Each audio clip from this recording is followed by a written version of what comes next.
Hey everyone, Scott Hansen here from NFL Red Zone. I hope you're checking out 1 hour of 5 Yard Rush, one of the best podcasts on NFL football in the UK.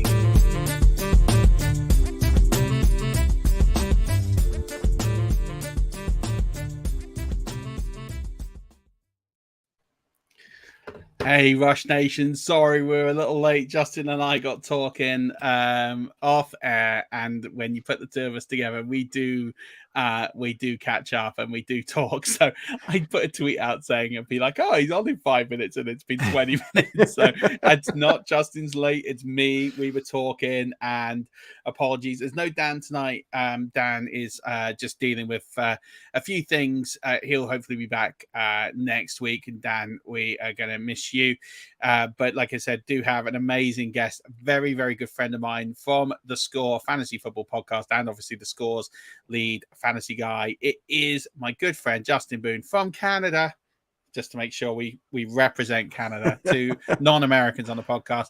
Justin, so good to have you back. How are you, my friend? I'm doing well. I love this time of year. I love when we have so much information coming in and trying to figure it out. And I love that we're not quite at the season yet. We're not quite like completely underwater from, week one until well into the new year. I feel like I don't have a lot of time to make plans. I'm still sneaking some things in on the weekends right now. Although this week I was a little tough when we finally had our first week of preseason games. But yeah, man, no, I'm glad to sit down and talk to you. I'm glad that you're on the road to recovery here and that we get to have this chat. And yeah, it's fun. My phone is blowing up. We were joking the whole time we were talking before the show. I was going to take full blame for us talking forever because I feel like I'm the one that always talks everybody's ear off. But we were talking and my phone is just blowing up here with all the notifications, all the news coming in. So it's a really exciting time of year.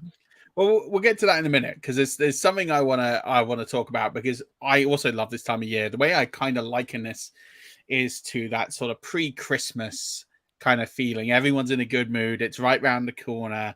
Everyone, the stress isn't quite there yet. Nobody's 0-6 or 0-7. Yeah, exactly. Everyone's happy. Everyone's like excited. The optimism's in. We're actually watching live football. We're actually watching plays. We actually have something to talk about, which is amazing.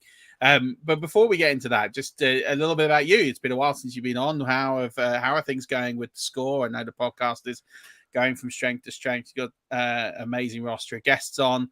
But how are things going with you and family? And because I know we were going to do this a few months ago. I know you had COVID and had to recover from that. But, how is everything going? And I can see all your hardware on display.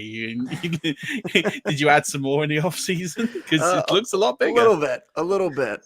Yeah, I forget sometimes, and I jump on like calls with friends and forget that that's my background. And people think I'm just like trying to rub it in everybody's face or brag. Like I'm not. Like it's just the setup for work. I joke that we had a sponsor a couple of years ago. I had pretty much like a white background, and I won't say what sponsor, but they basically came back to us and said I looked like I was filming hostage videos and I needed to get something in the background. So we very quickly had to pivot, and I took some stuff off the shelves and put it in the background, and now we got something going on there. So that's just a little, behind the scenes for everybody. But yeah, I'm doing well. I did finally, after, a couple years of avoiding COVID, I did get it earlier this year, and my wife did too. I didn't get it that bad. Like I had it for like a week or so. She had it way worse than I did. But fortunately we both made it through fine. So no worries there. Yeah, things have been good. We, trying to setting up some traveling a little bit this year, finally, after a couple of years getting away from that. I got a friend's wedding coming up at the end of August. So spoiler for everybody who follows me, the week 3 takeaways for the preseason, it might be a little delayed by a day or two because I'm going to be gone that weekend. So it's going to take me a bit of time to catch up on those games. I'll try to watch them on the way home. But yeah, it's a great time of year. I love the summer. It's a little bit like sad when we get to this time of year, though, for me, like just on a personal life note, because I realize that the fun plans are going away. But that's all right. I mean, that's the price to pay for a job that I love to do. And, I've been working now from home for I think we're going on 5 years doing full-time fantasy at the Score. And it couldn't be better. Like I feel so fortunate to have this gig and to have the support that I have from everybody. And like you said, the podcast, just watching the numbers go up year over year. And it's exciting. I try not to, put too much of my identity in that. You don't want to, put too much in. How many likes did I get on that? How many page views did I get on that? Is it going up? Is it, I try not to do that as much anymore, but, yeah, I mean, I really have no complaints. People used to ask me when I was younger, how I was doing, and I'd always say, I'm always good. I don't have real complaints, even when things are bad. And I know that might sound pompous or something to say that, but I think it's just a matter of perspective. I always try to be really appreciative of everything that I have. And even when things aren't going great, you try to look for the silver lining, you try to battle through. And there's times when you just got to put your head down and fight through something. And,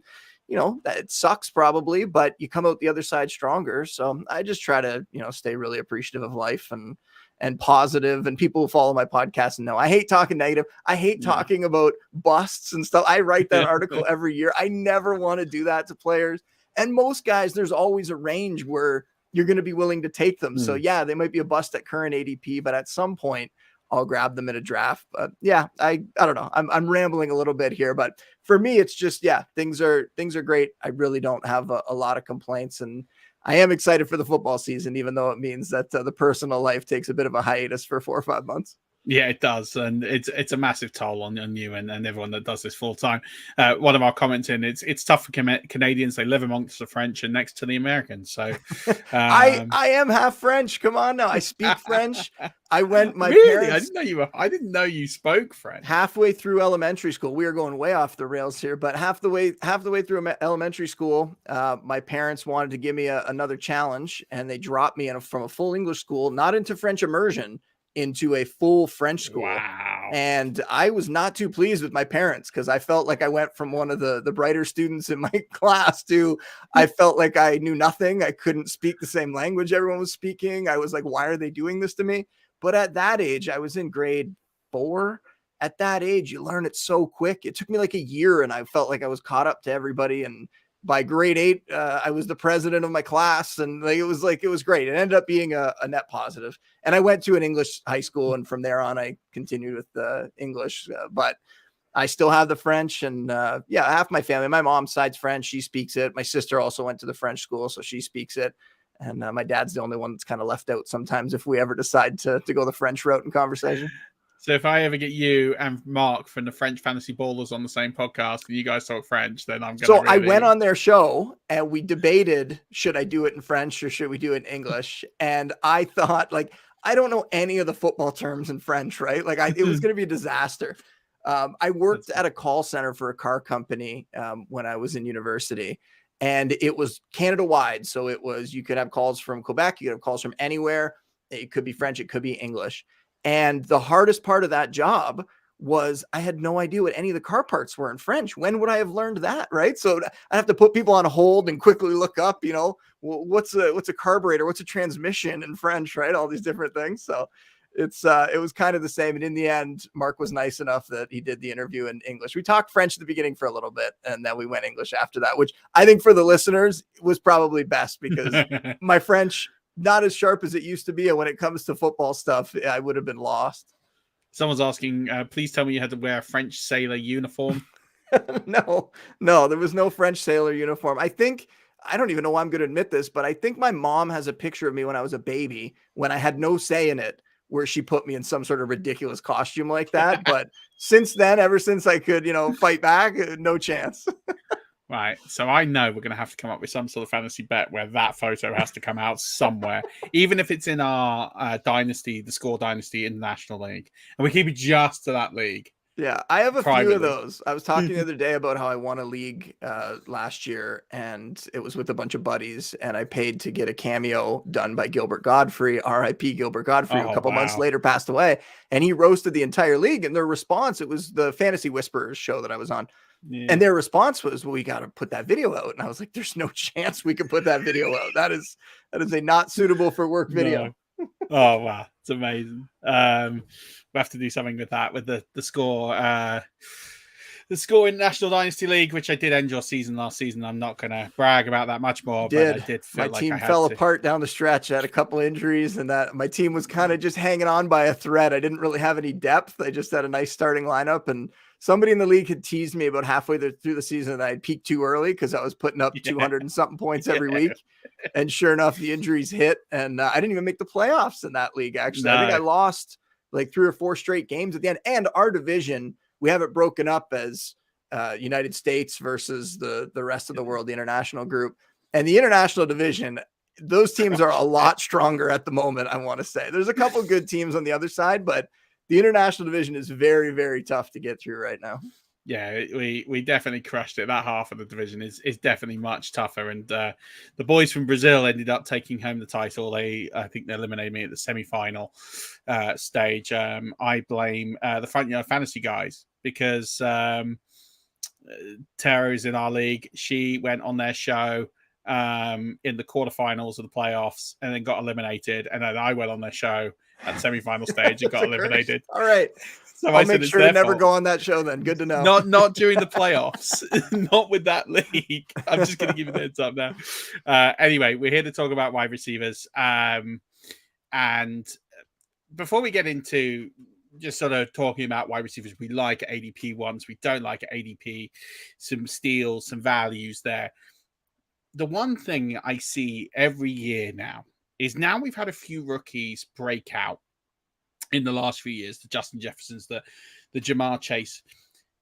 The expectation level of rookies has elevated so much. I mean, we've gone from you're probably drafting 1 rookie max in a redraft league if you think there's a steal and there's a value maybe in the late rounds and you want to take a chance, to now these guys are going really early in drafts. I mean, compared to where they were previously, we're talking about 7th, 8th round sort of picks.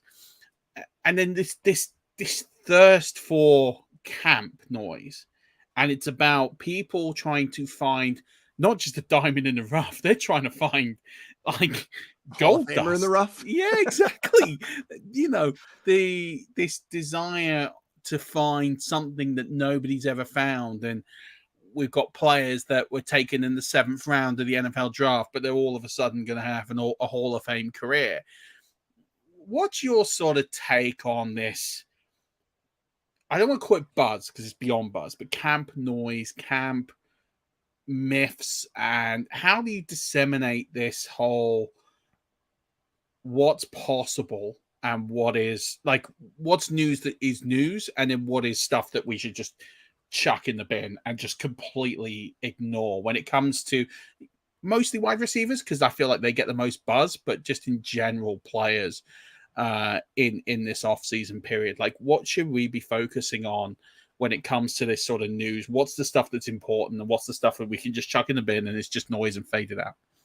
I don't know if there's one thing that I could point to and say that's the answer. I think it's really case by case. And I know that's not what people want to hear. They want the easy answer, right? Nobody wants to go into the gray area. Everybody just wants it to be black and white, 0 or 1. That's it. It's not like that. You have to look at each case individually. For me, one of the big things I'm looking for is I'm never overreacting to one person's opinion, especially if it's coming from somebody within the team, because often, what are they going to say? If you ask someone about a player, even if he is the 7th receiver on the depth chart, the coach isn't going to say anything negative. He's going to say that he's working hard. And then all of a sudden, we're going to see people aggregate. So-and-so is working hard. And, maybe he'll have a chance. Well, yeah, maybe he'll have a chance. But the coach is just going to say something nice to encourage the player, right? Most of the time. What I am looking for is multiple people. I want people from the team saying positive things. I want the beat writers saying positive things. I want fans posting videos of positive things happening at practice. I want everyone. I want as many possible sources. And that's a lot to ask. You normally won't get that for a lot of players. I'll point to a guy like George Pickens as someone who, as much as, everyone does get crazy about this camp buzz, I think that's a player where we're only seeing everything pointing in one direction. We're seeing like everything looking like this guy could be a potential star. That doesn't mean he's going to be. Maybe we'll talk about the Steelers wide receiver core at some point here, but he's got a lot of guys that he's going to have to pass on the depth chart in order to get enough to produce this season. But that's the kind of player and the kind of buzz around him where literally everyone around the Steelers, everyone within anything of Pittsburgh is talking really positively about him. So that's the kind of thing where you have to look at, a guy like Romeo Doubs, really exciting as well. Doesn't have the same draft capital though. Doesn't have the same prospect profile, but he's looking really good. And he's in a situation where he might get even more opportunity than a George Pickens could possibly get. But then at the same time goes up against Jair Alexander, their best corner, and Jair Alexander just dusts him, right? He shuts him right down. So that's a little bit of a reality check on that one, right? Dub still has a ways to go here potentially before we could make him a fantasy starter. Still a late round guy that you might want to target, but before we get too crazy and we move him into, the top 50 or something like that, still has a little bit of ways to go. So for me, it's case by case on all of these. In general, whether it's free agents or rookies, I try to take into account that they've been in the headlines all off season long for the most part. The guys, they've changed teams. This is their first time out at practice with these guys. That's a story. This is their first time catching a touchdown on this team. So they're getting all these headlines and they're in your face. And I think that has an effect on ADPs and people's general perception of them. And people know those names now and they get excited about those players because it's something new and what could it potentially be. But at the same time, you have situations like Matthew Stafford going to the Rams last year, which was one that was obvious to me, where you had everything in place for that offense to be great. And then you put a quarterback in there that could actually make them great. And that's what happened. Now this year, Russell Wilson going to Denver, something similar, right? So it's very difficult to kind of get through all of this stuff. That's why for me, I want to pay attention to all these preseason games. I want to be on top of all the news. Like I said, looking at all these notifications coming through. I want to see all of this stuff. I want to take it in, and then I want to make a decision for myself on whether I think that player has a chance or not. And I have to watch my language with these guys because where I might say I'm excited about a player, in my head I might know, well, that only means that his high-end, chances to be a wide receiver 3 this year in fantasy. Whereas if I say I'm excited about a player, some people might hear that and think I think he's going to be in the top 20 or the top 15, right? So even we have to qualify our excitement or our disdain for different players as we're trying to weed through this stuff. Couldn't agree more. And a couple of things I want to add on this. The things I care about in this period now is we're in game scenarios. I care about the amount of snaps that they play, and I care about where they're lining up, who they're lining up ahead of, what they're doing, the impact they're having in game situations. That's the stuff I care about more, because this is where you start to find those gems. We're talking the James Robinsons. If something happens to, say, a Leonard Fournette in Jacksonville a couple of years ago, if you were all over that situation, you knew that you had to get Robinson the second Fournette got cut, because you knew, or you had but you had enough intelligence that pointed towards Robinson being the guy based on what we'd seen on the field. We'd seen this with, other examples. We think Philip Lindsay a few years back when he was in Denver, right? Yeah.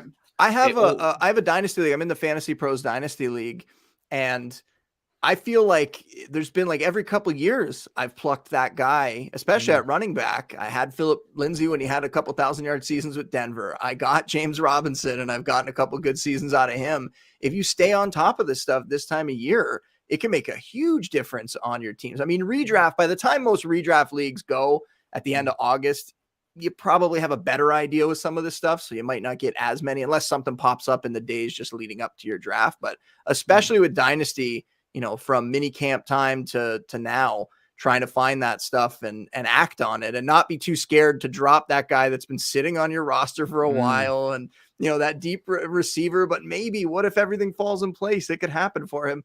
You got to be willing to move on from those guys and take chances on the upside of some of these other players in the right situation. Because we have some teams, you can't even believe some of the stuff you hear, right? Like Tyler Algier being 8th or whatever he was on the depth chart, that's crazy. It's he's nonsense. obviously not going to be 8th by, a week or two from now.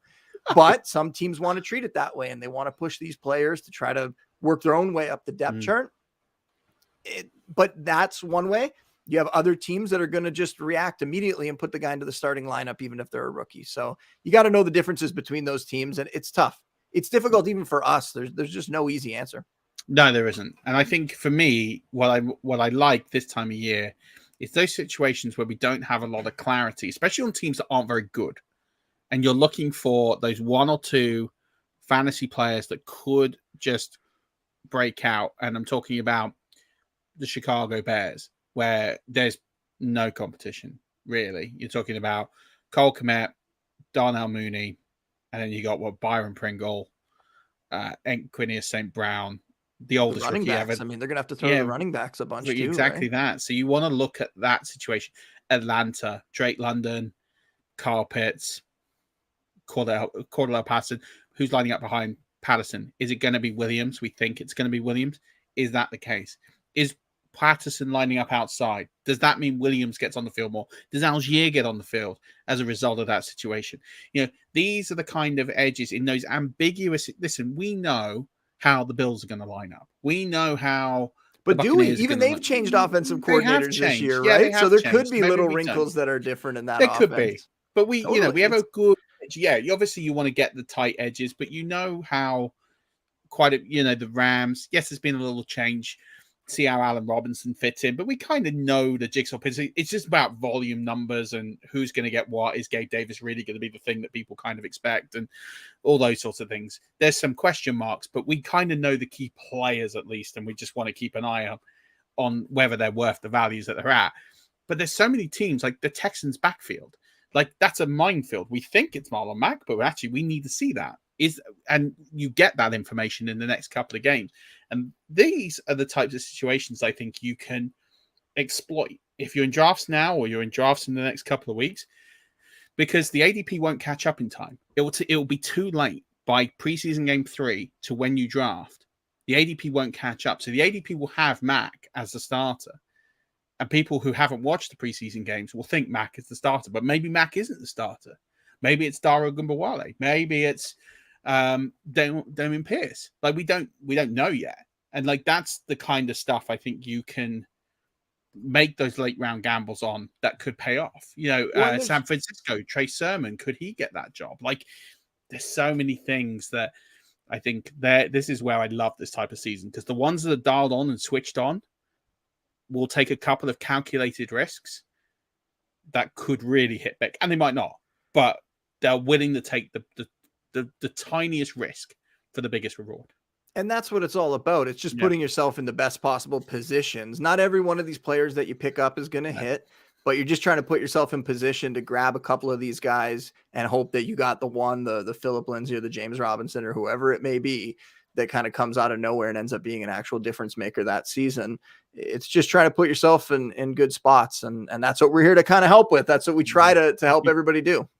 And we're going to do that in just a second. I have one more thing, which is just, can we all stop being Twitter doctors? Like, can we just stop this now? Because Ryan Jensen suffered an ATL. He's out for the season. There's a picture of him last week standing on that leg on full weight. No crutches. I'm not saying he's playing week 1, but that kid ain't out for the season. There's no chance he's out for the season if he's standing with no crutches on full weight. Zach Wilson, he's out for the season. The amount of people that went out, happened in our league, that went out and got Joe Flacco. He's out for the season. He's gone. See you later. He's going to be back by week 2. Now, timeout.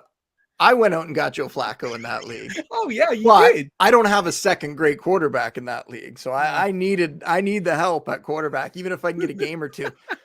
I have a dynasty league last year where it was a startup league last year. I drafted Joe Burrow and I drafted Trey Lance, thinking Lance would start last season at some point, and he didn't. But my team was doing well. And down the stretch, and he got a couple starts, I was able to use him at some point middle of the season. But down the stretch in that league, I started guys. I'm trying to think of all the backups that got starts last year down the stretch. It was like Nick Mullins, I think, started for me at one point on the Browns. It was like every awful David Blau, backup.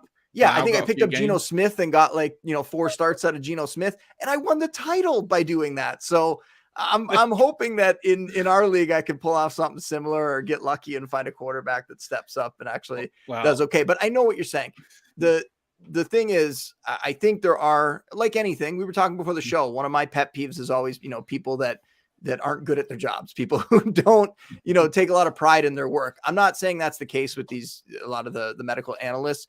I think they're all trying to do their best. I think what they're trying to do is very, very difficult because they're trying to assess these guys off of videos, and they're not there to actually check them out and, do the test that they would do when they were hands-on. Are they rushing to judgment a little bit? Yes.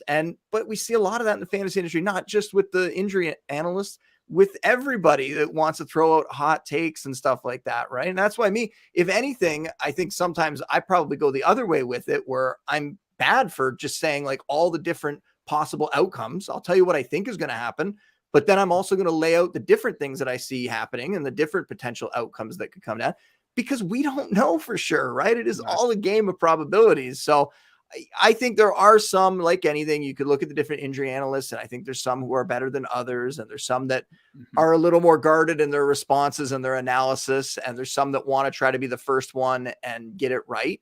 And everybody's just trying to do their own thing and, what makes them happy. So I want to take in all that information. Going back to, like we said, about the training camp buzz, the injury stuff, I want to read what everyone has to say.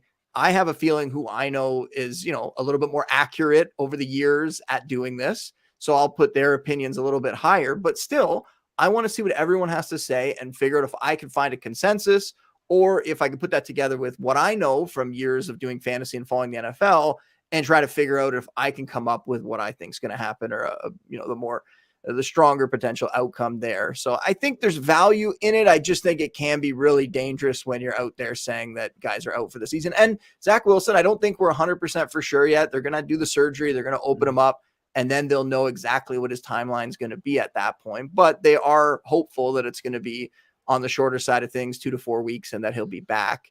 But yeah, it's very difficult. And like we were joking before the show, I've muted a few people over the last year or two, just because I follow so many accounts now. And, I have so many people on the show, so many people that I interact with on Twitter, but some of the content I, don't think is going to help me as much as some of the other content that I see come across my feed. So everybody should be like that. You should be following the people who you feel that you can trust the most. And it shouldn't just be one person. People want to say, oh, those come check out my draft kit. No. Go look at everybody's stuff. Go look at a bunch of different people's stuff. Find a handful or a dozen analysts that you like, and then try to come up with your own opinion based on the content they're putting out. That's the most fun. That's what I did before I was in the fantasy industry. That's what I think people should be doing. I completely agree. And I think, what I try and do, and my sort of niche in this space is, for me, is I try and give people the background behind the strategy side, what I look for, what I'm trying to build things off, what I look for, and then try and pass that on to people so that they can form not just their own opinions, but they can start to mold and understand the game from a different perspective. And all I try and do is paint it from a strategic side, different perspectives, different things. And it's actually, I've always said, it's the same you've just said there. Finding the people that you agree with, that you find that you align yourself with. And it might be on one position, right? It might be your rankings on wide receiver just completely align with the way that I think, but I completely disagree with you on quarterback. That's completely fine, because you just curate that and you go, right, I'm going to take Justin's rankings on wide receiver. I'm going to take Adam Ranks on running backs. I'm going to take Matthew Berry's on quarterbacks. And then you take a couple of different guys, and the ones that you really follow, you get their rankings or draft kits or whatever, and then you just go from there. And you should just go from there and go, right, I'm now going to form my own almost mini consensus based on the people I like, and come up with my own sort of rankings based off taking the averages and then moving guys up and down based on how I feel. I actually think Trey Lance is going to be better than Matthew Stafford this year. So I'm going to move him up, even though the consensus might have him very close. And then that's where you get your rankings, your tiers, because that way you've got the guys that you trust, you help them to build a consensus, and then you just go with a little bit of gut and feel. And you're going to be much harder to play against, because smart players will realize, oh, you're drafting off ADP or you're drafting off Fantasy Pros consensus. People can work that stuff out. Yeah. When they start seeing who you're selecting. Like, I've been in drafts and I worked out that someone was drafting off Adam Rank's rankings. Literally just his rankings. I could just see exactly who it was. So I knew if there were certain players I wanted. You could use it to your advantage. I just went up and sniped him and just went up and moved up. He's like, oh, why'd you keep taking my players? And I'm like, because you're and I told him right before he selected his kicker in the last round, I was like, because you're using Adam Rank's draft rankings. He's like, how do you know? I said, because I've read them. I know how you're drafting. I can see. Like, I worked it out. Yeah. So I pulled up Adam Rank's draft rankings on my laptop, and I just started starring players. I went, oh, I'm going to have to go around earlier to get him if I really want him on my team. That's a rare instance, though, where you were actually able rare. to figure it out on the fly. But yeah. Yeah, I mean, but it can happen, and that's my point. But let's talk wide receivers now. That's why people are here. So we're going to talk about some of our favorites at ADP. And if you're watching this on Twitter and want to get involved and ask some questions, we'll get to some questions at the end. Feel free to just post them in the chat. We don't see the Twitter questions, so if you want to log on to YouTube and ask them there, or Facebook, or wherever else we're on now on the live stream, do feel free to pop some questions through at the end, and we'll try and answer them. But let's talk about some favorite wide receivers at ADP. Boone, who have you got here at current ADP that you're trying to snag in as many drafts as possible? I think you briefly mentioned him earlier, Darnell Mooney. Mooney. So I don't know what ADP you want to go off of. I think you were looking at the Fantasy Pros one, and that they sort of take like an aggregate of a bunch of different sites. And that's useful because there are a lot of sites that, and I think we touched on this already, that are kind of behind in sort of figuring this stuff out. And we'll see those ADPs kind of get up to date over the next couple of weeks as there's more like live drafts happening.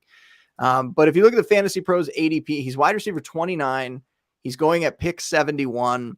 I have him as wide receiver 18, and he's going in my rankings at pick 39. And that is one of the biggest like differences that I have in all of my rankings, I think, for anyone. And it really just comes down to volume. But it's also, this is a guy that we saw last year already break out, had 81 receptions, over 1,000 yards, only 4 touchdowns. A guy who's really dedicated himself over this offseason. He knew that this bigger opportunity was coming. He said he added 13 pounds of muscle here to try to take on some of that and not get banged up and, injured during the season. And you look at what he did last year. So he was limited to the 31st most fantasy points per game among wideouts. He finished 18th in average targets. 18th in average targets is pretty good considering his situation last year. And now, like you were talking about, who is his competition?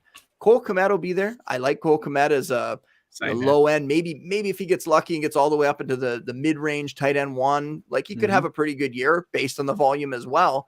And then other than that, there's no one proven in this offense to the point where they're trying to pump up like Tajay Sharp as their number 2 receiver potentially at this point. Like it is rough there, but what it means is massive volume for Darnell Mooney. And 8 of the 10 leaders in average targets per game last year finished as top 12 fantasy receivers. So I don't see anything really stopping Mooney from getting up into that range. Now, their offensive line, a lot of question marks there. One of the worst lines in the league. That could be a problem, but Mooney is going to get a ton of volume here. I see a really big season for him based on that. And I'm chasing that volume. If you're trying to find these deeper guys, late round guys, you want to look for volume. If you're trying to find the guys that could go absolutely nuclear and potentially jump, way out of what they've done in the past and get up into, the top 15 or so, which I think is possible here, you got to chase that significant volume. And there's a good chance he's going to finish as a top 10 receiver in targets. And that's going to put him somewhere way higher than he has ever been in fantasy. So for me, that makes him a top 18 receiver this year. 100%. And I'm still believe that they will sign someone. I still think there is a few wide receivers out there that they could sign who could come in. I do think they need a decoy out there. I don't think Byron Pringle or Equinemius St. Brown or Velus Jones. James Washington? No, it's not James Washington. No, James Washington's in Dallas. N'Keal Harry, but he's injured. A lot of these guys have gotten banged up too, right? Like Byron Pringle's hurt right now. N'Keal Harry's hurt. A lot of injuries in there. That's why a guy like Tajay Sharp is getting some run here with the first team offense in these training camp games and these preseason games. But yeah, I don't know who's out there, Murph. Like Will Fuller, I don't know who's out there who's going to be able to come in and really make a significant impact in this offense. And yeah, that's scary from the standpoint of, are they going to be able to just completely go after Mooney and try to shut him down? It's definitely worrisome. But last year, Allen Robinson wasn't really drawing a lot of attention either. Like Allen Robinson did not have a great season in that offense. He was basically a decoy out there all year long. So I don't know. I just don't. I don't see anything stopping him from getting just as much possible volume as his body can handle. And that's another concern, is I hope he doesn't break down this year.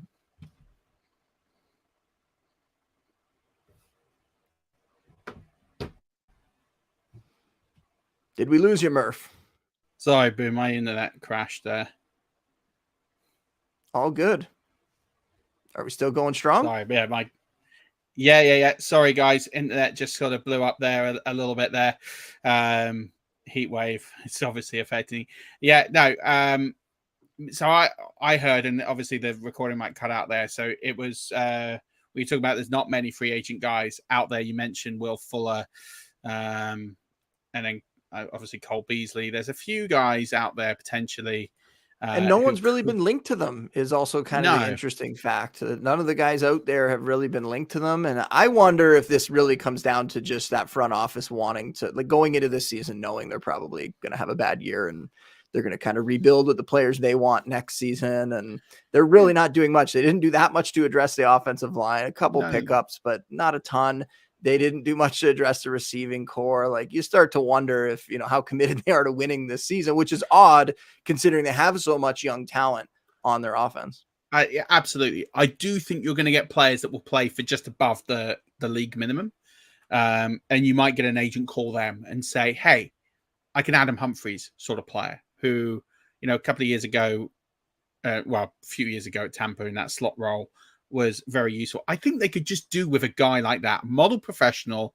You don't want a Cole Beasley. You don't want a circus. You want to get a guy who's an honest professional who will play for $1 million. $1 million is a significant amount of money, but it's just above the league minimum, right?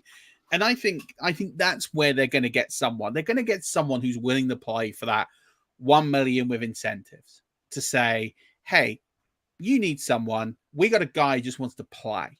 And I think the front office will do that, because why wouldn't you? You've got to spend the cap anyway. You've got to spend a portion of the cap, at least 80% of it. And the Bears are close to that number anyway, so maybe they don't. But I think Mooney just needs another guy. He just needs another guy just to shield a few targets away, just to even run some dummy runs.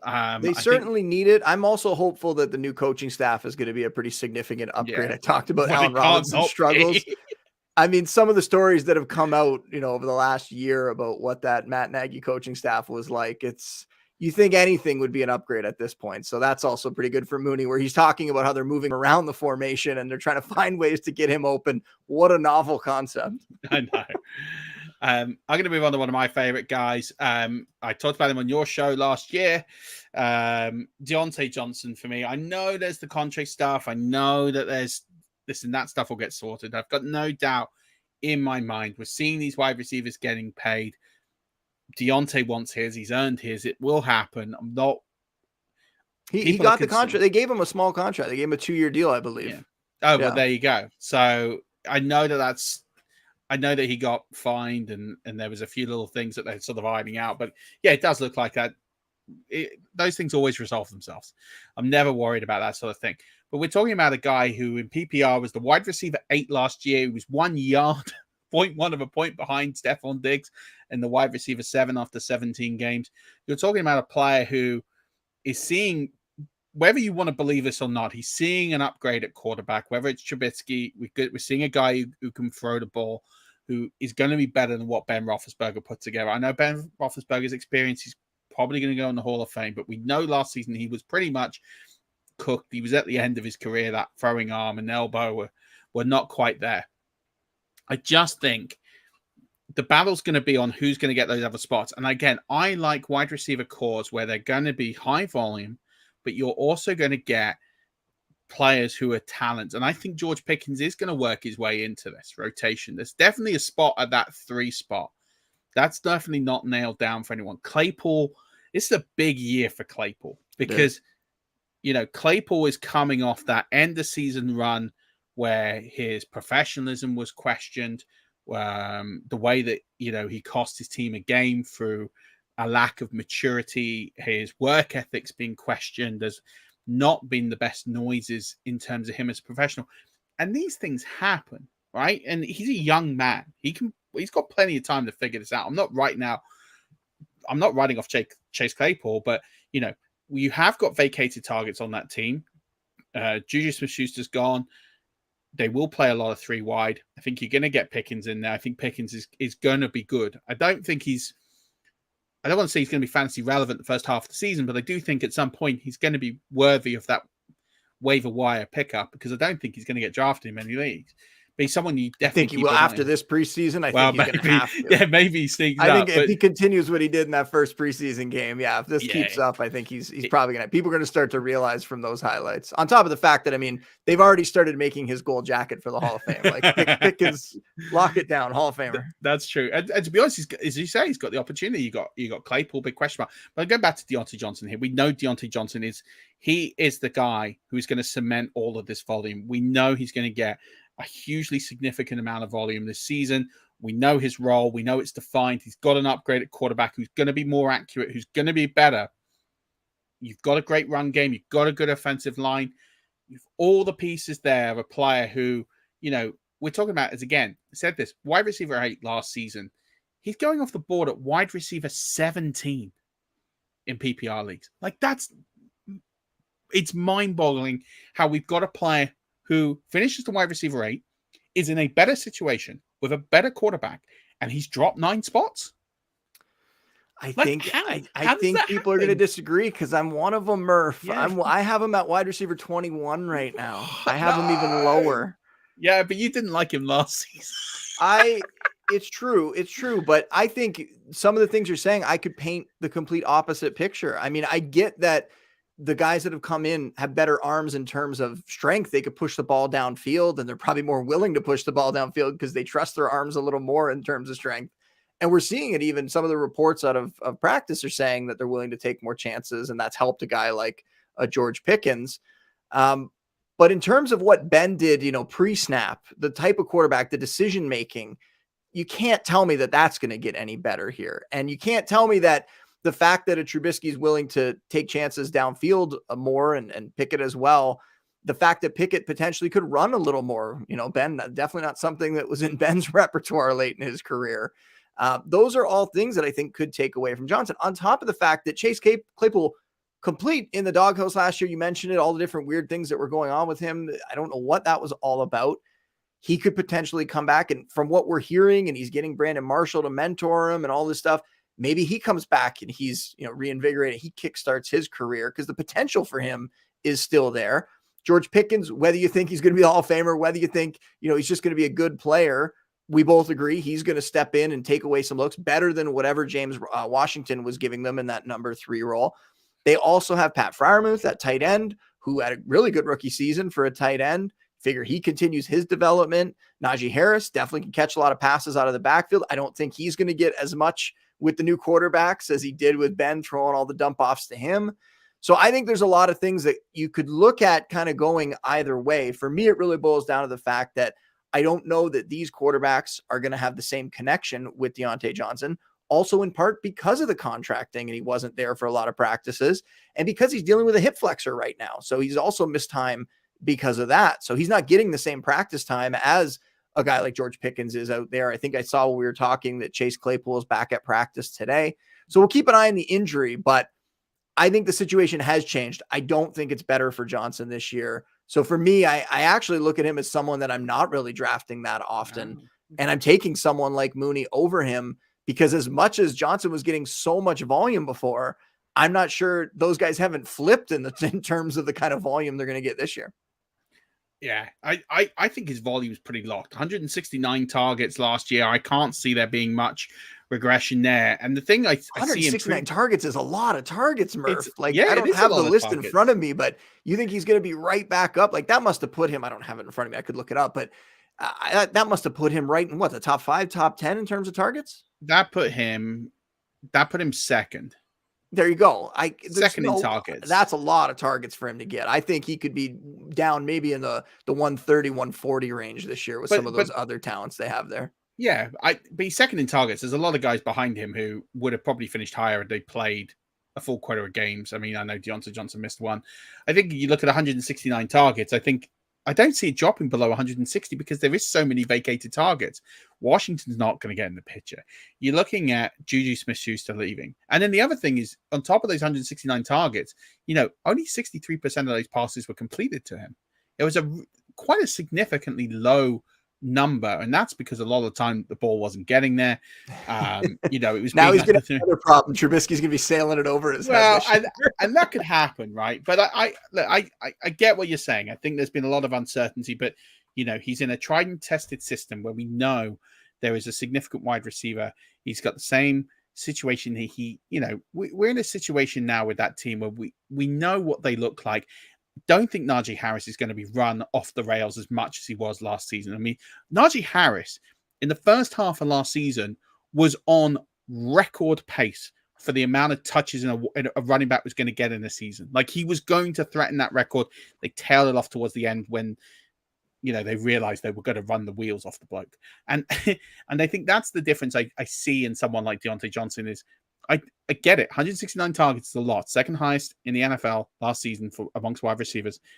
I just don't see dropping that much. He might drop 9, but that's still 160 targets. They're still going to throw the ball a lot because that's what the Steelers do. And I think there's so much uncertainty with these other guys. I think Pickens might come good in the end. Like, second half of the season, I think Claypool might put it together. Second half of the season. But the tried and tested route on that team right now is Deontay Johnson, provided he's healthy. That's the only real question mark we've got here is he healthy?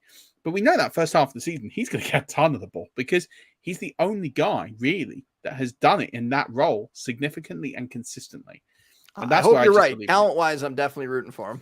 Yeah, I think it's going to be an interesting one. But I like the debate on it because I still think at that price, he's still well worth it. Do you have another guy at ADP that you think is an absolute steal?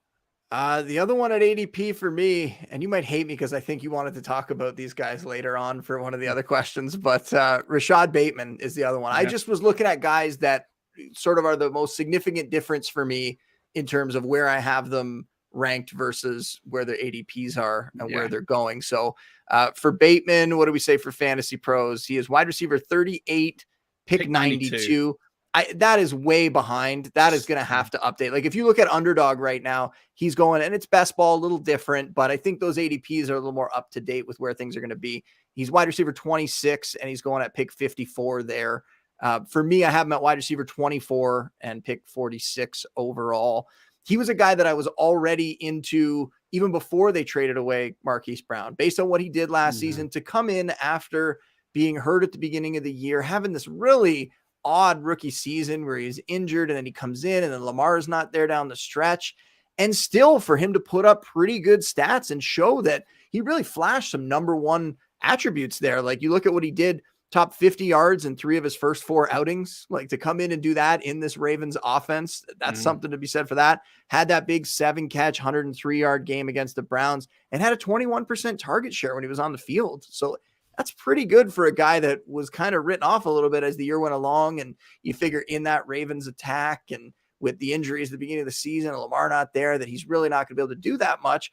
Still put up some pretty good stats. You got a lot of vacated targets there. Now you have Marquise Brown gone and out of the way and allowing him to kind of step up into that number one receiver role. Now, I will say the caveat is Mark Andrews in my mind is still the number one guy there. Bateman might eventually emerge as that top guy, but they have one of those weird teams where they have a tight end that is actually sort of their number one receiver, but still going to be a really condensed passing game. We had hopes for James Prochet and Devin Duvernay and Tylan Wallace. Maybe one of those guys could step up. I know Wallace is injured now. Prochet is missing time. Like, no one's really been talking that much about Devin Duvernay kind of taking on a big role. So it's going to be really condensed.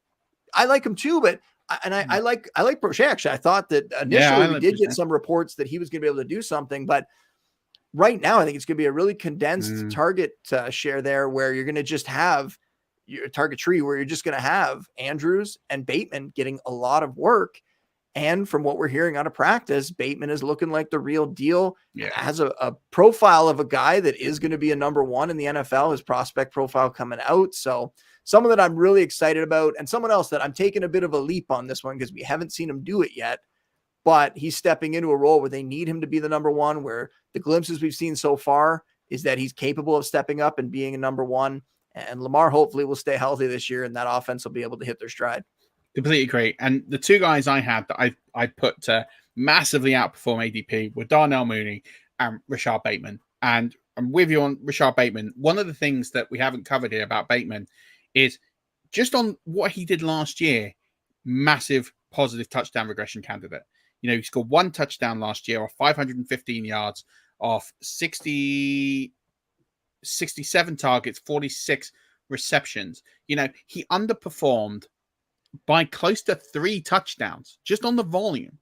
Like, that will aggregate to the mean. So even it, and we know he's going to get a lot more volume because he's not going to miss the first 8 games like he did last season. Knock on wood. Knock on wood. Knock on wood. So we have that. He's going to play more. And like you said, it's an outstanding performance. He trended, if he'd taken his second half split, he would have finished with over 1,000 yards for the season. And don't forget, he did that with a backup quarterback for half of those games. You know, Lamar Jackson missed time and he still managed to get the job done. I'm totally with you on Bateman. I think Bateman is a huge steal in drafts. I can't see, unless he gets injured, I cannot see how he doesn't finish as a wide receiver 2 as a minimum. I can't see how he doesn't finish in that top 24. It just doesn't compute with me. I cannot see a way in which, with the volume, the opportunity, with the quarterback in Lamar Jackson, I can't see how he doesn't finish there if everyone remains healthy for the majority of the season. Yeah, you're looking, when we're trying to find these breakout guys, these guys that are going to significantly outproduce the ADP, it really comes down to 2 things. It's when talent and opportunity meet, right? When you have those things come together, that's where you're searching for these breakout guys. And Bateman, though he hasn't done it yet, has all those things. He checks all those boxes. So let's hope he can come through for us. Absolutely. I'm going to talk about one guy really quickly because I've talked about it a lot. It's Chris Godwin. Chris Godwin is currently going off the board at wide receiver 21. He's going off the board at pick 54. If you look at sleeper ADP, I do think sleeper ADP is slightly better. He's going off the board here at sleeper at... My screen just froze there a second. Where's Chris Godwin? Well, he's actually going low. He's going at 25 on sleeper, which I don't understand. I don't understand. People were concerned about his health. Fine. But he's practicing. He's on the practice field. I know he's not fully practicing, but he's practicing. He's likely to play week 1. Even if he doesn't play week 1, he's going to be back by week 2. I've always said all season that we've got to get out of this mindset of ACL 9 months, automatic, done. You know, humans heal at different rates. All off season, those beat writers have said he is trending ahead of schedule. All off season. And every draft I've done, I've managed to come away with Chris Godwin almost exclusively because you're talking about a guy who a couple of years ago was the wide receiver 3 in fantasy football. You've got the greatest quarterback of all time, but you've got a very efficient quarterback in a very efficient system. And people are saying Arians is gone, no biscuit, no biscuits, dead. It's still the same offensive coordinator. They're still whatever Brady wants. Yeah, it's whatever Brady wants. And Brady might be a little bit more conservative, but more conservative is good for Chris Godwin because he might take less shots downfield. Where's Chris Godwin going to operate? He's going to operate in that intermediate zone that Brady has made a career out of, peppering guys like Julian Edelman in that sort of range and role. And you're talking about there's no AB. You've got Russell Gage, who's a little bit banged up. You've got Julio Jones, who's going to be a field stretcher. He's going to kind of intertwine a little bit with what Mike Evans is going to do. Mike Evans is going to be the red zone guy. There's no Gronk. So you're talking about tight end targets that were going there. You know, Cameron Brate will get some. Kyle Rudolph maybe might get a few. But ultimately, it all steers towards if Chris Godwin is healthy, Chris Godwin is going to see a huge workload, well above where he's going in drafts right now. And I just don't I think people forget that Chris Godwin went to the Pro Bowl. He had that incredible season. Even last season, he was still having a very good season before he was hurt. And he is a very fantasy efficient player.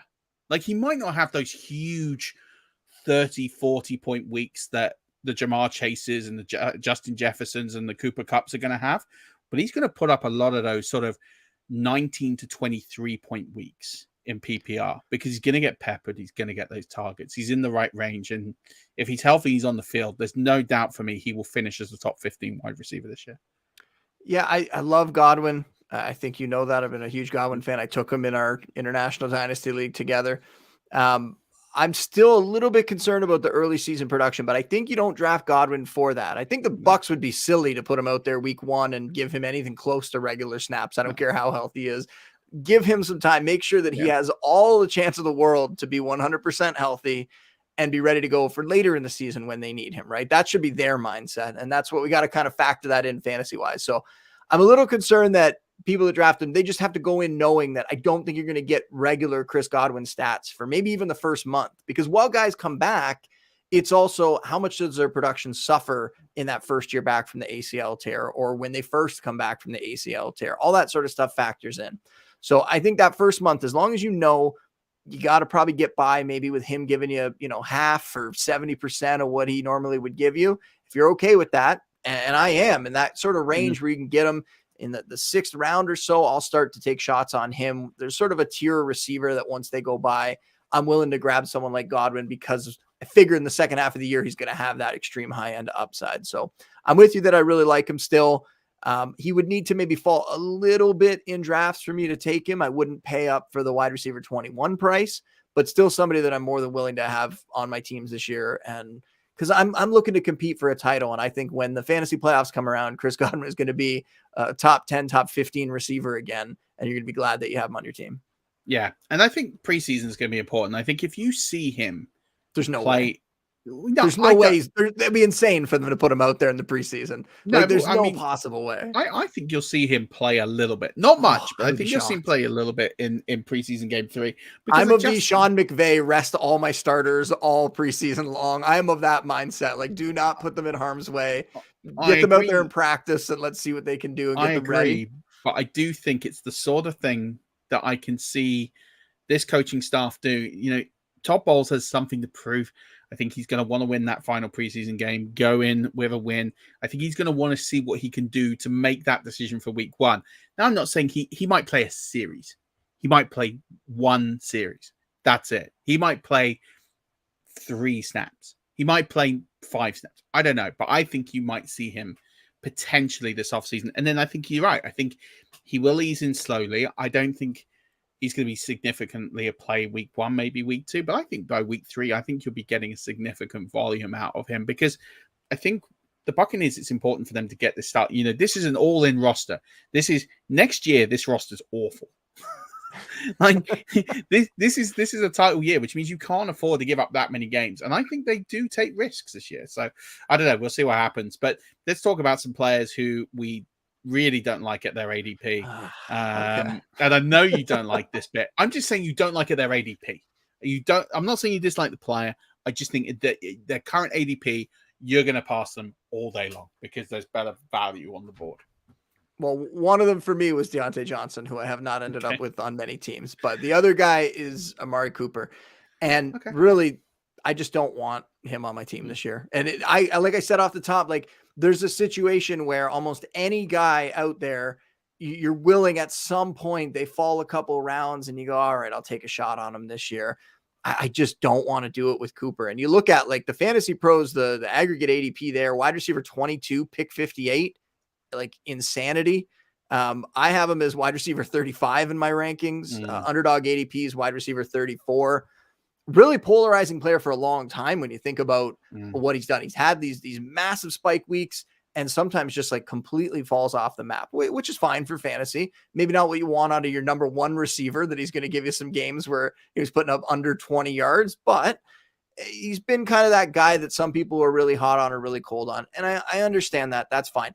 One thing that he's been dealing with the last couple of years, all these lower body injuries, and I can rattle it off: foot, ankle, knee, hamstring, quad, just like everything you could possibly imagine. He's injuring when it comes to his legs and his feet and down that range. He missed practice time in camp, ankle issues again this year. So that's still popping up. Maybe it was just veteran rest days and they were blaming it on the ankle, but still, I think injuries are going to impact him at this point. And he's going from an offense with the Cowboys where they were throwing a lot. A couple of years there, they had really bad defenses, not last year, but prior to that, and they had to throw the ball a ton. Now he's going to this Kevin Stefanski offense. They ranked 28th in pass attempts each of the last 2 years. It really tends to favor a more balanced passing attack. And I'm burying the lead here that the quarterback situation, he's not going from Dak Prescott to Deshaun Watson. At this point, I think it seems like Watson is going to miss quite a bit of time this year. I know the initial thing was 6 games. Seems like that's going to be increased. Even if it's only increased to 8 or 12 games, that's still a lot of the season where Cooper's going to be hard to trust with a Jacoby Brissett out there. The rumors of the Jimmy G trade potentially happening, like maybe that could come down. But still, I'm worried about Cooper going over to this offense where we've seen talents like Odell Beckham struggle. We want to blame that all on Baker Mayfield? I don't think so. I think in this system, they're going to spread the ball around. They still want to lean on the run. They got a great offensive line. They're going to have a great running game. They're going to power their offense through that. And Cooper is going to continue to be this really inconsistent player. Better player when Watson will be out on the field, sure. But I'm not confident that Watson's going to play that much this season. Maybe at the end of the year, we'll see. So Cooper's somebody that I've stayed completely away from this year. I'm exactly the same. Got him at wide receiver 33. I might even revise that further because that's on Watson missing 6 to 8 games. I think Watson can miss the year. I think that's a realistic outcome now. The NFL seem very confident that that is going to be the likely outcome. They're pushing for it. And they're pushing for it, and I think they're going to get it. And I think now you have to look at Cooper and go, I don't want any part of that. I mean, I might sprinkle late, very late in a deep draft. I might have some DPJ on the grounds of if Cooper's not fit, they've got to throw the ball to someone. I can get on board with DPJ in like the last round, or if you're in those deep rounds, you can get him in like the 15th to the 18th round. I'm on board with that because I think they, as I say, someone's got to get the ball. I don't think anyone else there. I don't think Cooper plays. I don't think Cooper plays 17 games. You mentioned all the injuries. So someone's going to have to get the ball. It looks like DPJ is going to be that guy. They're not going to bring someone else in, especially if Watson's going to get suspended. Anthony Schwartz is unproven at this level. They haven't David Bell. Anyone. David Bell's interesting, the rookie. David Bell is interesting. I like David Bell. And he, again, if you want to take a late round, deep league flyer on David Bell in a redraft league, I'm all for it. But I can't see Cooper on any of my teams. I will also say, Murph, and I've said this before, that like that Browns offense, one of the things for me in fantasy is like I want to be able to watch the games and root for my rankings and root for my teams. I don't want to root for the Browns this year. Whether Deshaun Watson's out there or not, that's just not a team that I want to have to be watching. If he's not out there, their offense won't be that great. If he is out there, it's going to disgust me to watch their games. So I don't want to have to be, my fantasy hopes are clinging to, is Deshaun Watson going to be able to find Amari Cooper in week 15? I know some people play it differently. Some people are going to just go for the value, and maybe later in the season, Cooper will come through if Watson's out there. But for me, that won't be fun for me doing that. I want fantasy to be fun, and on top of the fact that I'm trying to win. So I don't really want to invest in this passing attack. There's one guy on that roster who I'm rooting for, who I think is going to be a massive value now. David Njoku? Dearness Johnson is the guy I'm rooting for, because I think Kareem Hunt's going to get cut. Seems like it, because he was on the bubble anyway. It looks like he's going to go. No one's going to trade for him. No one's going to trade for that contract when they're going to cut him. He's going to guard. Dearness Johnson, I think, is a good bet there. He can play in that receiving game. We saw bits of it last season. I think he's a really good late round stash here, especially if you're drafting around about now.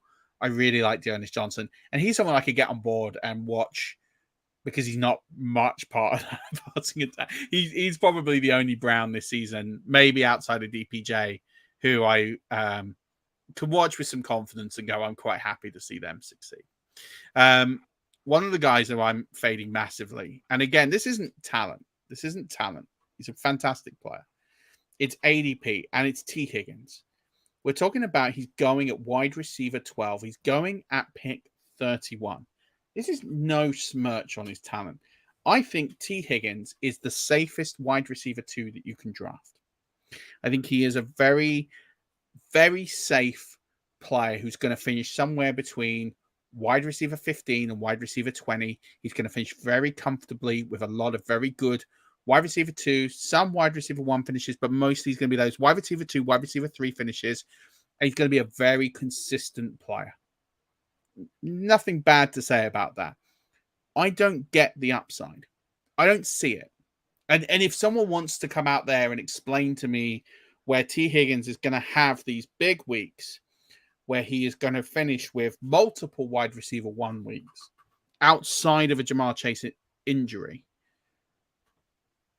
then I'm willing to listen. But I can just see him as a very good, very solid fantasy player who is going to have a lot of value on your team. But as we're talking about, he's being drafted as a wide receiver 1 in PPR. I don't see it.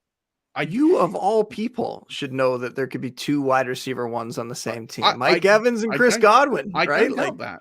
They did it. I think that's the situation we're in with Higgins. And I get that the price tag is high, and I get that people don't want to spend up with a 3rd round pick to get a guy that's not even the number 1 receiver on his own team. But I would argue, be in the situation that he's in, being the 1A, 1B, whatever you want to call it. I think he's not Chase, but he's not far off in terms of his production. You look at what he did last year. Part of the reason, if you want to look at his numbers last season, early in the year, he got banged up. He started pretty strong first couple games. Then he got banged up. And when he first came back, clearly was kind of knocking the rust off and getting back to 100%. Once he actually was on the field for 75% of the snaps or more, this is what he did. So his numbers from that point on were higher than Chase's actually for the rest of the season. There was a 9-game sample from week 8 to week 17. Higgins had at least 60 yards in 7 of those 9 games, had at least 97 yards in 5 of those 9 games. And his full stat line during that time, 49 catches, 835 yards, and 4 touchdowns to Chase's 44, 675, and 7 touchdowns. So Chase had more touchdowns. That was it. Higgins actually beat him. Now, I'm not saying I think Chase is unbelievable. I think Chase is that kind of guy where you look at him and you go, this guy doesn't get hurt. This guy's going to be a Hall of Famer. Like, he's just came into the league and immediately one of the best receivers. So this isn't a question of I'm team Higgins, team Chase. I just think both these guys are going to be fantastic. I think Joe Burrow showed last year he can keep this passing attack going. At the start of last season, Burrow was coming back from the ACL tear, and they kind of went easy in the passing attack. They ran a little more early in the season, and they cranked up their passing volume as the year went along. And we saw huge numbers from both these guys. And during that 9-game stretch, Higgins was averaging the 7th most fantasy points among receivers, 14.7 points amongst qualified receivers. I always take out I think it was like Christian Wilkerson or somebody had like a big game. Like a couple guys had like one big game. I don't put them in there. And the 14.7 points, the 7th most among receivers that Higgins was averaging, slightly more than Chase. Chase was 14.6. So I think he can be right up there. That is the ceiling. And like I said, I think Chase is going to be one of the top 2 or top 3 receivers this season. But I still think that Higgins can give you low-end wide receiver 1 numbers this year. I just am in this mindset of I look at teams lose Super Bowl, and listen, I know this is a bit of a lazy narrative. I appreciate this more than anyone, that there's no analytical basis for this, but we know teams who lose Super Bowls do get this hangover, especially to start seasons. We saw this with the Chiefs last season. We've seen this with the 49ers. We've seen this historically, that teams that lose the Super Bowls do tend to start historically slow the following season. Burrow's been banged up. He's finally coming back to practice now. I know he's not going to need a lot of time to acclimatize to the offense, because it is the same offense. You've still got Tyler. Was it an appendectomy, right? It was like he has appendix out. It wasn't like he had a knee injury. We're not talking about major surgery, no, but he's out. You've got a brand new offensive line. It's great they invested. That is going to take time to gel. They're going to make a lot of mistakes. You still have Tyler Boyd there. You still have Joe Mixon there. You still have a lot of targets that are going to, T. Higgins got 110 targets last season. I think that's about where he's going to be, which is a lot of targets, but I can't see this jump. For me, if you're going to finish in the top 12 wide receivers, you're either going to need to be a huge target volume. We're talking 130, 140 targets pass, or you're going to have to be someone like Chase, who doesn't need that many targets because he's going to get the huge yards after catch, massive big playability, and all those elements. Was the 110 targets, was that with the missed games? That was his total for the season? That was his total for the season. So he missed 3 games. So, okay, if you aggregate that up, you're looking at closer to 120 if he plays all games. And that might happen. I don't know. I think you're going to... I would not be surprised if his target numbers finish south of 120 or around that number. Listen, I'm not besmirching him. I've got him at wide receiver 50. I'm not saying that this is a huge, gross. For me, it's too much. I can't see if I'm going to draft a guy in the top 12, I need to be sure that the guy's going to be in contention to finish in the top 3. That's my way of playing. That's fair. Yeah, that's totally fair. Like, for me, I want a guy who's going to shoot for the moon. So I'm quite happy to take a Deontay Johnson because on that kind of volume, if he gets anywhere near where he got last season, he's going to be right. He wasn't that far away. He was 20, 30 points, gets a couple of touchdowns. That could break his way. You look at players who, like Mike Evans, couple of touchdowns, plays a few more games. He's a top 4, top 5 player. It's hard, but it could happen. I just don't see a path to T. Higgins being a top 4 or 5 wide receiver. I just don't see it. I think if you're paying wide receiver 12, you're kind of hoping he finishes there. And I think you're paying the ceiling cost. And I just want to avoid guys where you're buying them at their ceiling. Now, if he slides around, I'm in. And I've drafted him where he has slid. He's slid around round and a half. I'm buying because I do think he's got huge value as the safest wide receiver 2 you'll ever find in fantasy football. Probably this season, I'd book him anywhere. Wide receiver 15, that sort of range. I think you can book it. I think you could literally write that in pen and say he will be at least there. No problem. It's funny that we're saying this, but with all the hope that the Browns had for their offense in the last few years and how they were kind of building this like young core up and it was starting to look like they could have some real playmakers there. The Bengals just shot right past them. The Bengals offense is the complete opposite of the Browns. I want lots of pieces of the Bengals offense. I want to be watching. It's going to be so exciting.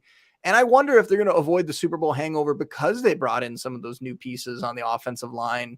And it's going to be such a massive upgrade to go from what they had on that right side of the line to what they're going to have now if those guys can stay healthy. And I agree it's going to take a little bit of time, but it's a big time upgrade for the rushing attack and the passing attack there. But I get you. I think that logic makes a lot of sense of not wanting to pay what you believe is the peak for a player at their ADP. So I understand that. Yeah, and that's just where I am. It's not on the player. Okay, we're running close to time here. Who is someone under the radar for you who you think is someone who either should be higher up in ADP? I'm talking about guys like maybe past wide receiver 36. Someone who is a good late round dart who you think, I mean, we've mentioned a few guys on the show, but is there anyone out there who you think is well there's worth more. it? There's more. I'll rattle some off. Jalen Tolbert on the Cowboys, just with the opportunity there, the injuries that they have, the situation where it's CeeDee Lamb, it's Dalton Schultz, and then who is it, right? Cooper's gone. Gallup won't be back till the second half of the year. James Washington, we've weirdly talked about multiple times on this episode.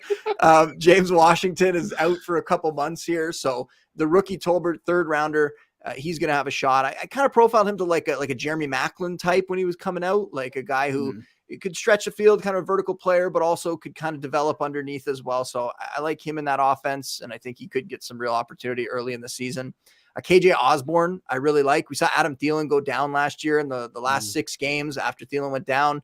Osborne had 5 touchdowns down the stretch last year. The Minnesota coaching staff came in, the new coaching staff, they're saying they want to pass more, have more of a modern offense. That could mean a little more for everybody in that passing attack. And if Thielen, who is getting up there, I'm still willing to take shots on Thielen because when he is out there for the last 5 years in the games that he's played, he's average wide receiver 1 numbers in fantasy. But if he goes down, if he gets hurt again, if the age starts getting to him, then we could see Osborne just absolutely explode in this offense. And I like the camp reports we're hearing about him as well. Isaiah McKenzie, I'll say a Bills one. I think at this point we can say that Isaiah McKenzie is locked down that slot role in that offense. So a place that we've seen Cole Beasley put up really big stats. McKenzie maybe won't get the same kind of volume, but could be a lot more explosive from that position, a lot faster and do more once he does get the ball in his hands. So that's kind of exciting. He's a guy that you can get pretty late. And Paris Campbell is one that I'm dying on this hill, Murph. I'm dying on it. He gets hurt every single year, but we know the talent's there.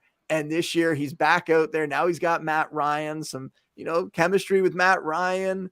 And apparently they've been connecting quite a bit in practice. Campbell running as the number 2 receiver behind Michael Pittman there. They need somebody to step up. I know Alec Pierce will make his attempt to take over that role. He's the rookie there. They have Ashton Doolin as a pretty good number 4, a field stretching type guy. But Paris Campbell could emerge from that slot, could get a lot of targets from Matt Ryan there. And yeah, if he gets hurt again, I'll accept it. But where you get him in drafts, there's not really that much risk involved. So why not spend a late round pick and hope that he can finally get it done? Last year, before he got hurt, had a couple games with over 50 yards. I'm really looking at that and saying, man, what if that could continue? So that's the one that normally I'll get off the train and before it crashes. But in this one, I'm going to stay there and keep going and hope that Campbell finally comes through for us. I love it. I love most of those. I can't get on the Paris Campbell train, but I understand why you're there, and that's fine. I had to say one that you wouldn't agree with. Yeah, but the rest of them, Gentile, all of that, I'm with you. I'm still weirdly on the Gallup train. I do think he comes back earlier in the first half of the season, and I think similar to Godwin, because of the opportunity and the skill level, I do think he can produce some big weeks down the stretch, and I think you can get him at, I think he's like wide receiver 55 now. I think he's so cheap that you can just, if you play, especially if you're playing in a league where there is an IR and you have more flexible IR rules, then I think, he's someone I'm easily picking up so late. I'm stashing, putting on the IR, great. And then I'll pick someone else and then whatever. But I'm with you on that. Russell Gage for me, wide receiver 47, pick 117. His ADP is just gross. It's so low, it's ridiculous. Like, why would you not pick up any part of that offense when it's that cheap? I think he's a perfect 8 for 80 guy. I'm not saying he's going to score a ton of touchdowns, but you're talking about a flex play at that range of the draft. He's going to have a lot of those. He's going to have a lot of those 8 for 80 stat lines this season. That's just the kind of guy he's going to be. He's going to have a lot of those sorts of types of games, and he's not going to be pretty. It's not going to be. He's not going to show up on a load of highlight reels, and he's not going to show up on Red Zone all that often. But you know what? It's the kind of guy who's just going to be a very solid flex play through the season, especially bye-week covers, and that's kind of what you're looking for in that range. It's someone who's going to be a solid contributor for your team. Jacoby Myers, very similar, wide receiver 53. We're talking about he's the best. He's the number one target on his team. I'm taking any player who's the number one target on their team that late. Like, you're talking about a guy who has that upside to potentially be a low-end wide receiver 2, maybe even better if it all breaks right for him. Yeah, we know the touchdowns is an issue. Yeah, we know that they tried so hard to break that touchdown duck. Like, it got comical towards the end of last season. I do think he's got some touchdown regression in him. I do think it will get better. I think there's some real players sort of late down. We've talked about so many. We talked about Dubes. We've talked about we've talked about so many of these guys. I like someone like Van Jefferson just in case. He's going at wide receiver 67. I think he's someone that could have a role. You mentioned Alec Pierce. He's another one I love. Wide receiver 75. There are so many players. Isaiah McKenzie, I think, is someone for the Bills. I think he's going to flash. I think he's going to be one of the more best ball sort of pick. I think he's going to have these huge spike games. We saw this, especially when Gabe Davis went down. He had that huge week at the end of the season. He's someone I really sort of keep an eye on. The last guy, and he's definitely going up. I don't even know where his ADP is. I tried looking for it. It's so low. It's outside the top 100. And it's Rashod Higgins. That's a deep cut. Yep. It's a really deep pick, but he's got that relationship with Baker Mayfield. Baker Mayfield's going to a new team. He's going to want some familiarity. We know that Robbie Anderson did not get it done last year. We know that Terrence Marshall Jr. is in this bit of no man's land. He was drafted with the offensive coordinator in mind, his college offensive coordinator. He's gone. We've got a coach on the hot seat. They're going to need production pretty quickly. Well, the coach is going to be gone, Matt Rule. We know he is really, really in trouble. So they're going to put Baker Mayfield in situations it's like, go make plays. So you're going to make plays with the guys you've got relationships with.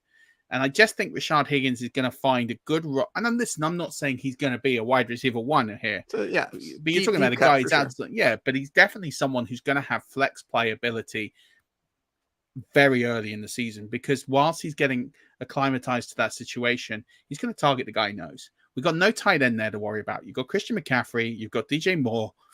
I think Rashod Higgins is going to be in big situations, especially in close games. He's going to be that third read, at least in the beginning. So that might change over the season. But for a guy you're getting for free, I'm risking it. I'm definitely taking him in the last round in a lot of drafts, because I just think he's on nobody's radar. You don't even have to draft him. You could literally just wait, pick him up in a week or two's time. Wait on some camp reports if you want, but I'm taking him at the last pick of quite a few drafts, because I just think why not? I'm looking at someone, and someone asked the question, who's my breakout bust and sleeper? We talked about breakout Rashod Bateman. I'm with you on that 100%. Bust. My bust is actually Jalen Waddle at ADP. I just don't get his ADP at ADP 14 because the Dolphins aren't going to support 2 top 14 wide receivers. I think they could potentially have 2 top 20 guys, but yeah, absolutely. Top 14 is very, very a high price to pay for Waddle. Yeah, and it seems like they're like Tyreek looks fantastic, and it seems like they're really excited to feature Tyreek. So both those guys are going to have good years, but both in the top 14 might be a little bit of a stretch this season for sure. I will say though, one thing I think we should mention before we leave is strategy wise with these receivers. We were talking about all these deep guys. Strategy wise, I think it's important to say I'm grabbing in that range that we talk about, the Batemans and the Moonies, kind of in the middle of the draft, sort of the 4th to 7th or 8th round. There are so many quality receivers in that range that I tend to load up. And by the time we get to the late rounds, I don't grab many of these deep guys. One, because like you said, ceiling isn't the same. I don't think they're going to get up into the top 15, top 20. They're just going to be more depth pieces. Maybe give you a wide receiver 3 week. And 2, because that's the range that I really want to load up on running backs and try to get some of those deep running backs and go back to that conversation of trying to find those Phillip Lindsays and James Robinsons and stuff. So for me, I know they're asking for sleepers. I mean, we ran through a bunch of them just there, but for me, I don't grab a lot of receivers after sort of the 10th round or so. I'm normally trying to fill out my roster with them in the top 100. Yeah. And I'm very similar in my builds, but instead of taking like a kicker, if you're playing in a traditional league where you play kicker at DST, I won't take a kicker. I'll take an extra wide receiver and I'll bet on one of these guys who are late because I'll go get a kicker off waivers or stream kickers or whatever. Like you don't need to draft a kicker in any league unless it's very specific scoring that favors you drafting a kicker. So that's where I quite like talking about those guys because I will always take one in that range because I'm betting on a camp guy to try and go up in value, because then at that point you've got a really nice decision to make. You've got a guy who you think, okay, this guy's now well elevated in the depth chart and he's actually going to be quite a good playmaker for your team, and then maybe you get someone injured, and the likelihood is the roster that you draft, depending on how late you draft, if you're drafting now, you're drafting 16 guys, give or take 15, 16 guys, maybe 20 guys depending on type of league. The chances are one of those guys is going to go onto a short-term IR. It's just probability that's. I'm not saying it's going to. Is that a Paris Campbell shot? Well, it's not a Paris Campbell shot. It's an any player shot. It's just traditionally like there's a chance, a significant chance that one of those players is going to be banged up and miss a few weeks, and we've got this short-term boomerang IR still in place, or there's a COVID breakout. There's all these sorts of factors that could end up with these players being on short-term IR or PUP or whatever. So I always think, do you know what? I don't get drafting a kicker because there's always going to be a roster spot that frees up. You might get an unexpected cut, someone who gets cut, like you draft Kareem Hunt and he gets cut. That sort of situation tends to transpire. And then, for sure. I always think that's why I just don't draft a kicker. I take a chance on one of these guys if they are. It's buying an extra lottery ticket. If it hits, congratulations. If it doesn't hit, you cut the guy, you get a kicker. It doesn't matter. Like that's where I like that strategies. But I think running backs, I agree. There's some really good late round guys this year. Really good late round guys. I think, we talked about Marlon Mack. I still think Trey Sermon's a guy. I think there's a lot of guys there. So I love it. Tell everyone, Boone, where they can get your draft kit, where they can get access to your content, where they can find you online, pepper you with questions, and everything else. You can find me on Twitter at Justin Boone. A lot of my links to my content, links to our draft kit are there. You should be downloading the Score app, which is free. All my content can be found over at the Score, including that draft kit. We're updating it daily. Lots of new stuff in there. We put offensive line rankings last week. I just went and did a mid-month update of the Dynasty rankings. I normally don't do that, but we had so much stuff happen over the last couple of weeks with training camp and injuries and stuff that I felt it was necessary. So I did that over the weekend. And I continue to update everything in there, the breakouts, the busts, the sleepers. As we get injuries, I keep going back and kind of updating that stuff. So it's going to be up to date when you draft, and it's going to be all free for you on the Score app. Score Fantasy Football Podcast. You can come hear me there. We've had Murph on before. We're definitely going to have Murph on at some point again this season. And just getting really excited for the season. Let's do it. Let's go win some titles. Absolutely. There's lots of titles to be won. Lots of great drafts still to go ahead. be releasing some news this week on our listener leagues. Need to get together with the guys and just get those sorted. So keep an eye out for those. But Justin, thanks so much for coming on. It's been a useful show. We talked through some stuff. We've put together some good arguments for and against players. I think we've given people some good information here to go out there and be ready for drafts. You know, we did quarterbacks with Joe Pisapia 2 weeks ago. 2 weeks before that, we did Pat Fitzmaurice and running back. So if you haven't checked out those episodes, check them out with this one. Listen to them together, because that's giving you the complete picture of all of these positions. We've still got tight ends to do, and we're going to do tight ends as well as we get ready for draft season. But it is well and truly here. Don't forget to buy your copy of the Fantasy Football Playbook on Amazon. And if you do, please do leave a review. Really appreciate everybody who's bought a copy of the book. Or you can buy it from also our website if you want to buy the PDF copy. Just go to 5yearrush.co.uk. Check out the Dynasty guys tomorrow. Check out all the content that we're putting out. Loads of great content. Lewis put out a great article on ADP smashers, in which he also talks about Deontay Johnson being a smasher at ADP as well. Just putting that out there, Justin, just in case you missed it. Okay, you guys can all be wrong. Yeah, I know, absolutely. That's what we do here to Sign the Pond. But just thank you, everyone, for tuning in. Thanks for everyone for the well wishes over the previous weeks. I really appreciate it. And don't forget, as always, keep rushing.